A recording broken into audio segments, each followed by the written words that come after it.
Today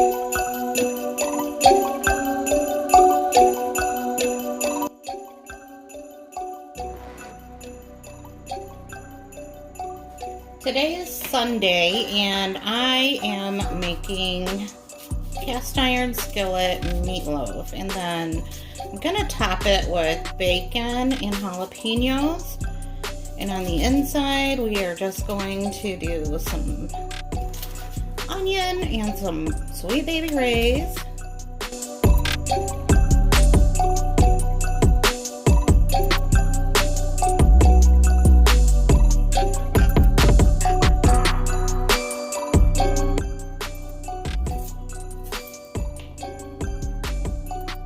There's our onion, and for the dry cracker part, I'm using some crushed up Ritz crackers that I have in a gallon-sized bag. So a little thing that I do around my house is as soon as I buy them, I take a couple of sleeves, put them in the bag, and then just crush them up. That way, people are not likely to come and eat my crackers after they're crushed. And Ritz crackers just are not safe in our house because everybody likes to snack on them. So I am just using these because it's what I have on hand, but you can use breadcrumbs or any other kind of cracker or actual pieces of bread. It's up to you. And then I am making such a big meatloaf, I'm going to use 2 eggs here. There's the binder. I'm adding a little bit of milk just to soften up those crackers.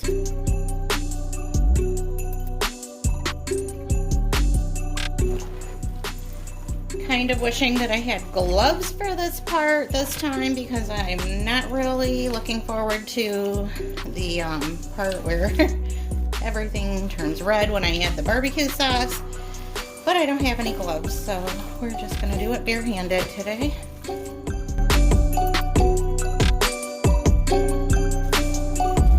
And since I'm at the very end of my bottle of barbecue sauce, I'm just going to go ahead and grab it without washing my hands. It's going right into the trash.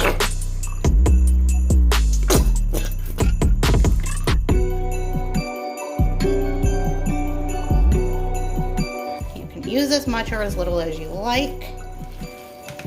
I just wanted it to have some of that flavor.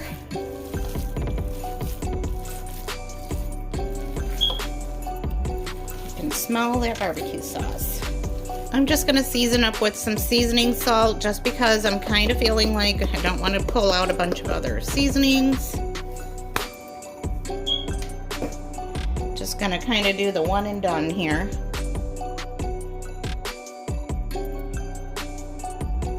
And like I told you, cheese and crackers are not safe in our house. This was how it was put in the fridge too, by the way. I mean, they did have the end covered with a baggie, but here we go. I just decided that I'm just gonna shred up this block. It's not a whole block, but it's pretty close, and I'm just gonna do it right into the bowl here.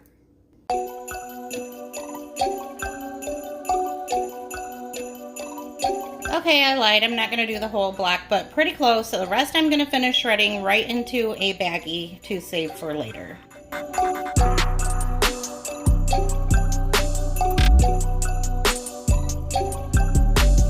Okay, now that my seasoning and my cheese is on there, I'm going to give it a light mix here in a minute, but I also wanted just to show you that I have a couple of jalapenos that I sliced up.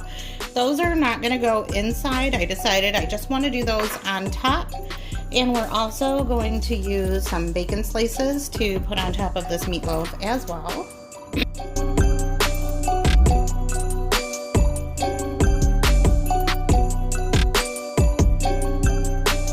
And of course, if you're more organized and put together than I am, you may have all your ingredients ready ahead of time, and that would cut down on the amount of times that you have to wash your hands. But I find that when I make meatloaf, I need to wash my hands a lot anyway, just because I get kind of grossed out by it. But, and I don't like anything to be on my hands for too long, if that makes any sense. Be right back. Okay, now I have my cast iron skillet. I did go ahead and oil it, although I know that this ground beef is going to make some grease and I'll have to pour it off.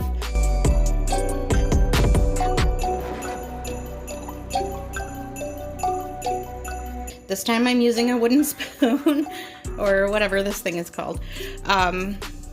Anyway, just want to make sure I get this all in there till we have a nice little meat cake form. That's what my kids always called meatloaf growing up, was meat cake.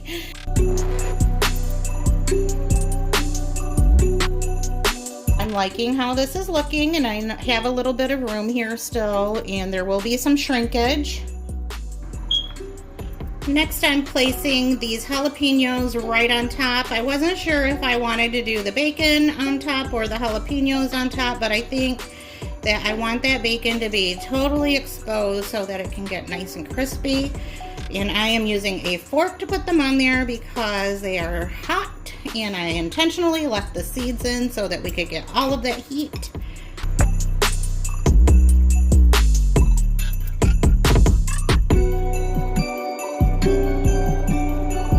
Sorry if you can hear my washing machine in the background.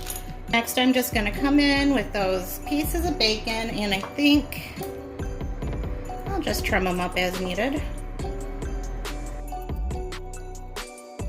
Now, if my husband and my kids had their way, I would just totally wrap this bacon up, this meatloaf up in bacon, or completely cover the top.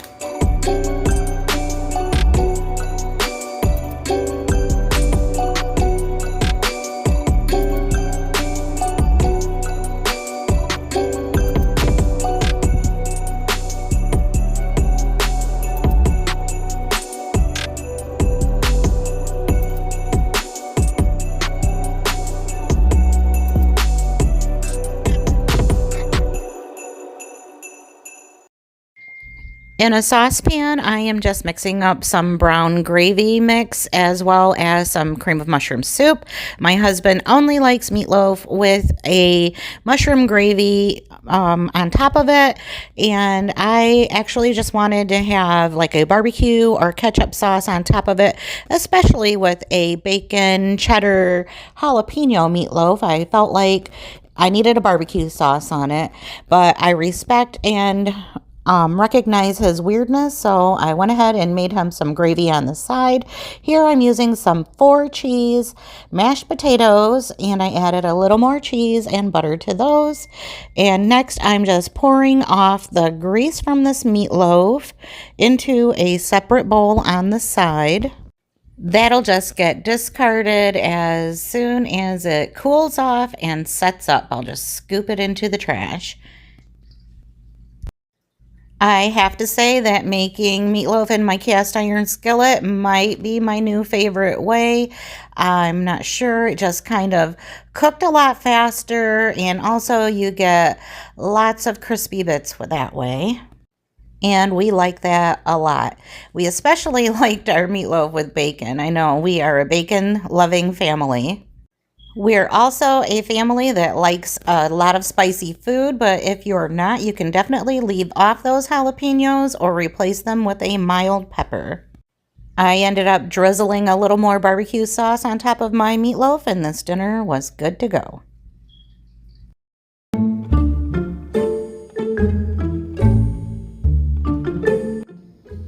I just got dinner dishes cleaned up, and my cast iron skillet is clean and oiled up and ready to go for the next meal.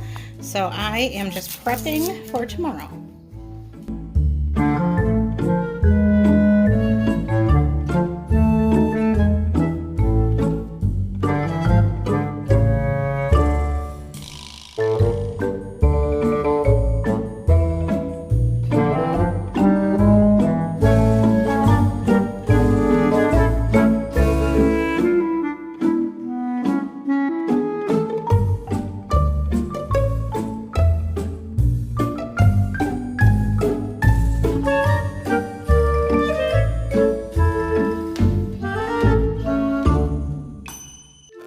Once the onions and little smokies were mixed up in the cast iron skillet, I added about a tablespoon of brown sugar, just sprinkled it right on top.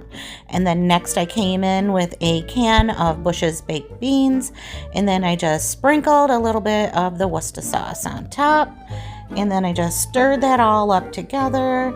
Oh yeah, I did add some ketchup, so a couple tablespoons of that. Normally when I doctor up baked beans, I add a little mustard, but I decided not to this time. I figured that the Worcestershire sauce would be just enough of the tanginess to give it that little bit of extra flavor in place of the mustard, and I was right. I did enjoy this so much better by leaving that mustard out.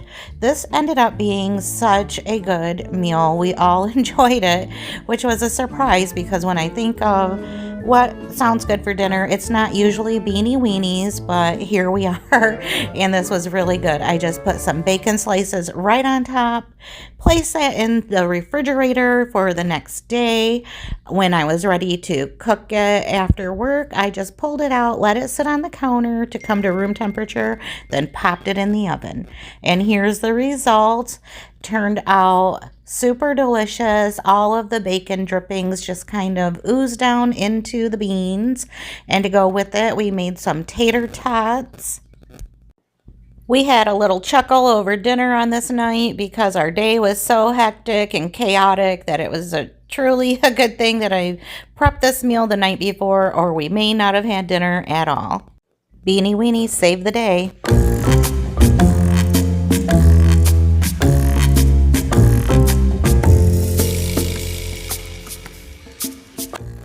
I had some extra time on this day, so I cooked up some ground beef in my crock pot. I just seasoned it up with some seasoned salt, some minced garlic, and some dried onions. We added a little bit of crushed red pepper flakes, but if you don't like spicy food, then I would not add this, especially if you're feeding it to children.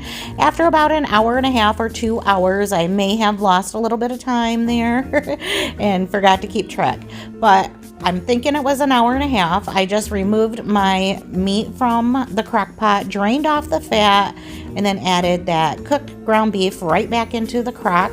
I used my meat masher to make sure that it was crumbled up nice and small. I then added some frozen tomato from the garden.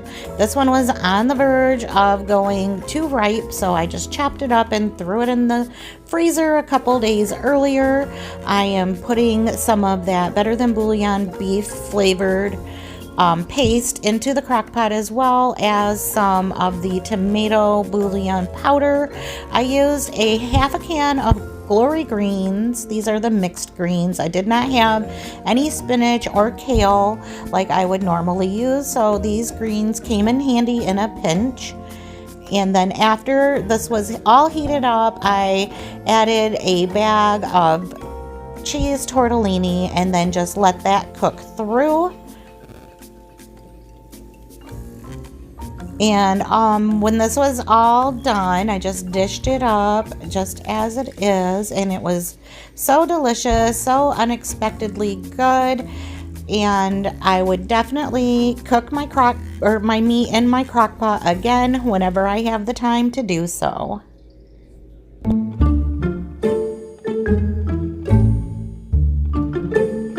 Okay, I have this rule where everything on the menu can't be hard stuff. So tonight we're having fried chicken, but I cheated a little and picked up the chicken from our local grocery store. And we're having baked mac and cheese, so that is the hard part. I mean, I know mac and cheese isn't hard, but it takes steps. There's steps required. So it's a work day. Nobody's trying to come home after work and get fancy. So I have some macaroni that I boiled up and spilled some on the floor. And let's see, what are we gonna do next? Some butter. Okay, normally I would butter my baking dish and then put the noodles in just so there's more butter in the recipe. But I went ahead and I used some olive oil spray instead. And I'm just gonna put a couple pats of butter on top of this and mix it all in. I will be using a whole stick of butter, but I want to put some melted in the noodles and then some on top just so that it can help that cheese get all nice and crusty and kind of melt in as well. Butter and cheese, gotta be like the best combination ever. All right, so I'm gonna give that a minute to melt a little bit because I want all my cheeses to mix in really nice. Next, I'm adding some cream cheese, about a half of a block or a little less, because I just am not a big fan of cream cheese, but that is how I've just always made my mac and cheese, and the family loves it, so it's their fault. It's the family's fault. And I did not take my cream cheese out of the fridge to get it room temperature. I'm spilling more macaroni than I'm gonna have in the end, it looks like. Anyhow, I didn't take my cream cheese out so that it could come to room temperature, and I'm working with the cold stuff. So anyway, I'm just gonna stir that into the hot pasta and see if I can't get it to melt down a little. Next, I'm just breaking up some of these Gouda slices. I just love the taste of smoked Gouda in baked mac and cheese. And these melt down really quickly and easily. So that's another thing that I like about using the slices. Also, going to use a little bit of sour cream just because it has the word cream in it. And while I'm getting all busy and flustered here because my child is breathing down my neck, like, is it ready yet? Is it ready yet? I'm forgetting to season it, and you don't want to do that. I'm using seasoning salt. Use whatever you like. I'm also using some garlic powder because it's crunch time. And I don't have time for much else. Now I'm using one of these Velveeta pouches, just one, because it's another thing. It's not my favorite. It's the family. The family. They're demanding. They want the liquid gold. So I'll give them a little.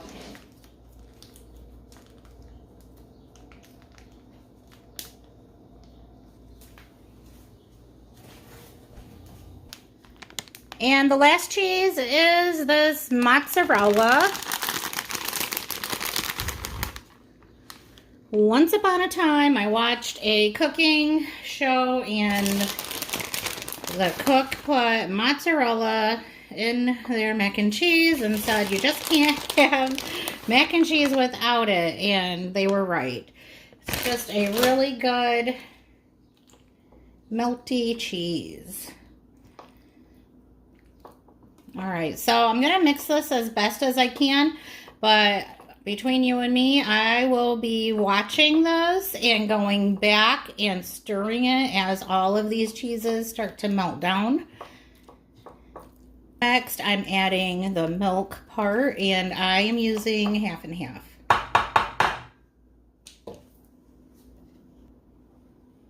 I'm not like usually very loyal to ingredients or brands or anything like that. So what that means is, like, sometimes you might see me using evaporated milk or half and half or heavy cream or even just regular 2%.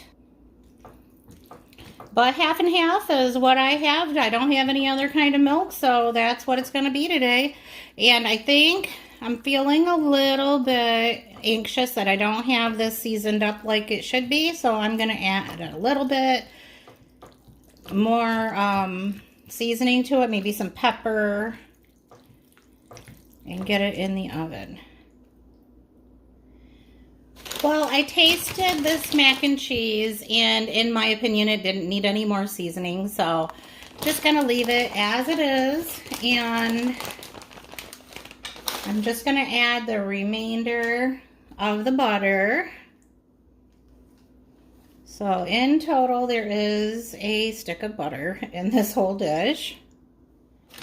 Then I'm just going to use the rest of that mozzarella cheese and just top it because I like my mac and cheese to have a nice cheesy top.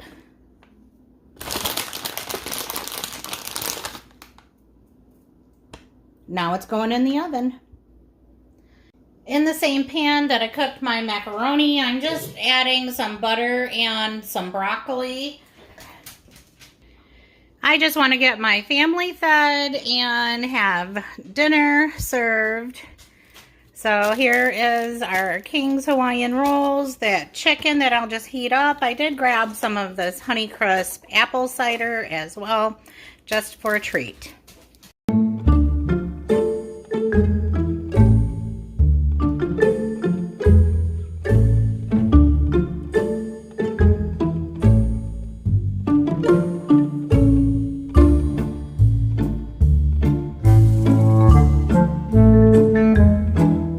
I've been very impatiently waiting for fall to arrive here in Michigan, and this week it finally showed up, and so I decided to take a minute out of my busy life and drive to one of our county parks and enjoy the scenery. Breakfast for dinner is what we consider a rescue meal at our house. It's just always there when we have nothing planned. On this day, I was working late, so I asked Bill to get it started and that I would pitch in when I got home. Together, we made some scrambled cheesy eggs, some sausage gravy, as well as some crispy bacon. Bill made some hash browns as well, but they ended up being really dark and stuck to the pan. So I put some tater tots in the air fryer, and here's what those hash browns look like. So we ended up with 2 potatoes because he said these still tasted good to him, but I stuck with the tater tots. And breakfast for dinner is what we had on this evening. It's always one of our favorites. And then our final meal of the week, we ended up ordering pizza because everybody needs a break every now and then. I know I do. A break from cooking as well as a break from many other things in life. So I always try to make sure that I give myself little breaks whenever I can.